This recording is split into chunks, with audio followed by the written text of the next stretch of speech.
Next one was Kick-Ass. Oh. Again, we saw this separately. Then we saw it. No, we didn't see it separately. You saw it. I saw once. it first. Then I saw it with you, and then I've seen it again. So we've both watched it twice, and it's my favourite film of the year. I agree. So it's my favourite too. I enjoyed it far more the second time. Yeah, as did I. I think that it's just the characters and the story to some extent is just really well done, and the comedy is just done perfectly at the right moments. Yeah, it is. But it also has the kind of more subtle, touching moments, especially the kind of relationship between Hit Girl and Big Daddy, who are my favourite characters in the film. Yeah, that bit where the beginning with the shooting is really funny. And yeah, no, they are in general, I think. Nicolas Cage was amazingly good. Well, he was, that's the thing, because he's kind of hit and miss, Nicolas Cage. Same, exactly. I don't like him in action films. I don't. But the serious stuff I really like him in. Like Weatherman's a good example of that. And yeah. This, well, some could say he's kind of an action film, but I think it's the character he plays is kind of this tragic father figure who his wife died. He's bringing up his daughter as this kind of vigilante to take revenge on. Yeah, on Mark Strong's character, who I like Mark Strong. He plays a brilliant role in this one as well. Yeah, he does. But I think maybe one thing though, but this is just. I always seem to come up with the bad points. I do apologise, but I think this is just incrementally because it's a comic book movie. Is that the bad guys are very. Well, there's a comic book. I feel stupid saying it now. Comic booky, but like remember like the old Farrelly Brothers movies. Well, the comedies that had a really just defined bad guy, like Dumb and Dumber. Yeah. They're usually criminals and stuff. I think some of that maybe annoyed me ever so slightly.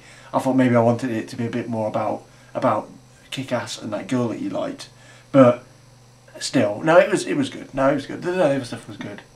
Which bad guy, Mark Strong's character? Yeah, maybe it was a little bit too much of it. Well, no, I think they all worked as objects. I think they worked as the main kind of because it is to some extent a parody of the superhero genre.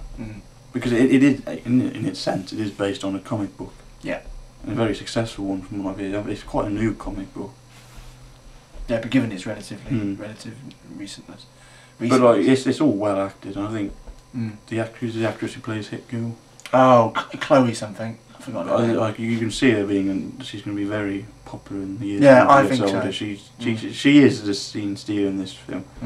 And I know some people are moaning that she's 13 and the violence in the film has kind of been. But the problem is it's got well critically received. There are a few people who are saying, "Oh, it's not." But the thing, the people who are moaning about the swearing is, I think, the one scene in particular where she says the C word. Yeah. But the thing is, there's not that much swearing in the film. There's not, no. She only swears, I think, twice. No.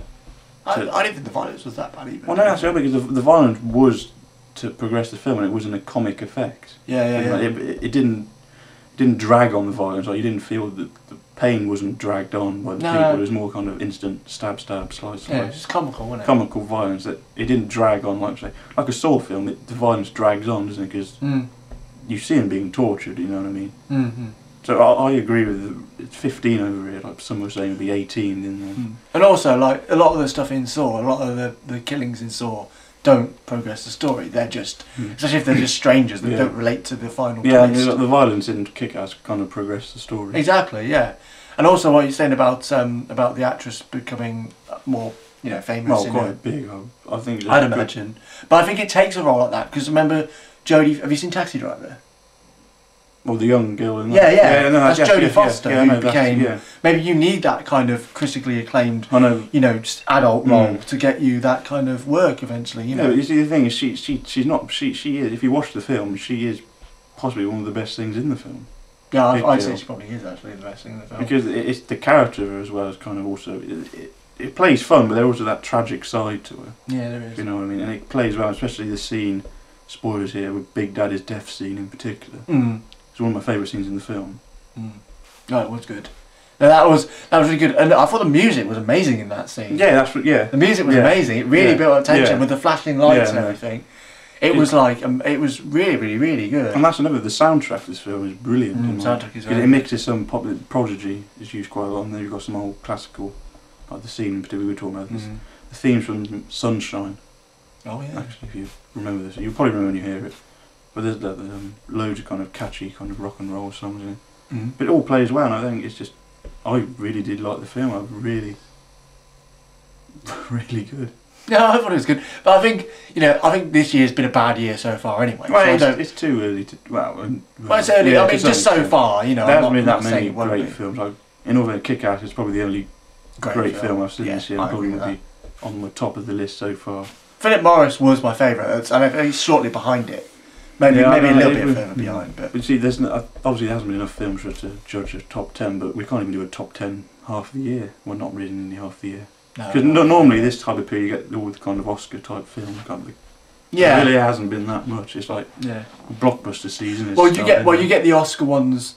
We get the Oscar ones that fed through from last year. We get like in 2007, say in early 2008 we got No Country and stuff like that. So we get the ones that are kind of just still coming. Like Blindside has recently been released over here. Oh yeah. So we're just getting that, and then our Oscar season is pretty much the same in general for the earlier ones.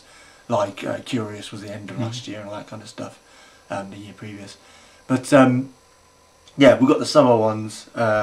But then again, because they've now extended it to 10, the summer blockbuster could be called Oscar season. Well, that's what I was going to say to you. Would you think Kick-Ass would be nominated for Best Picture? At this rate, maybe. Yeah, we don't know what's going to happen yet, but I think it's got a pretty good chance of being nominated for Best Picture. Like I said, but you've got to look at the blockbusters nominated this Oscars were kind of more thoughtful. Yeah, like District 9. There was more of a story to that, if you know what I mean. Yeah, that's true. There was inner meaning behind it, wasn't there? Yeah. You could attach to it. Inglourious Bastards was more kind of character driven, wasn't it? Yeah, it had the long scenes and stuff. It had the the monologues. And we were drifting off Kick-Ass here. Yeah, we are. Sorry. I apologise. Well, when we get started, it's nice. It's a very good film. I do recommend anyone to go and watch it. Yeah, I will just bring up a point I always like to mention it. I've said to you loads, but I thought the kid's American accent, because he's British, his American accent was tremendous. He just felt like somebody out of Superbad. And another point that you brought up was the guy who plays Fogel in Superbad, plays a variation. I don't know, he's not anything like that. He's not anything like No, that's why, if you look at all the three Superbad characters and how they've kind of progressed career-wise, I think the actor who plays Fogel is the one who's... I look at him and think, well, yeah, he played Fogel, but he's different in this film. Yeah, I'd say definitely Michael Cera's the worst in terms of staying the same. He has the same voice. And people say, oh yeah, but Youth in Revolt, he plays a different version of himself. But he still plays the other version. The thing is, he's still playing the same character. Yeah, exactly. I don't know if he's got any more notes to him. Although I am looking forward to Scott Pilgrim. Yeah, mainly just the director that's got me interested in that. And the story. And some of the other, like Mary, whatever, Weinstein. Kind of throwaway action stuff. Yeah, Kick-Ass, I'm 9 out of 10 from me. Yeah, I'll probably go for a 9, actually. I probably would have gone for an 8 the first time round, or an 8, or a 7.5. The thing that I still think it is a long film. I think it's longer than it should be, but it's not. Don't think that the bits in it are bad. No. It's a bit like The Dark Knight. The Dark Knight was a long film, but it was still good what was in it. Yeah. So this was still good what's in it, but it is, for a film like I thought it would probably be an hour and a half. I think it's like 2 hours long, the film. Yeah, it could have been an hour and a half, I think, but it's still, it's not amazing. I'm not saying it's bad stuff what's in the film, because nearly all the things in the film is very good.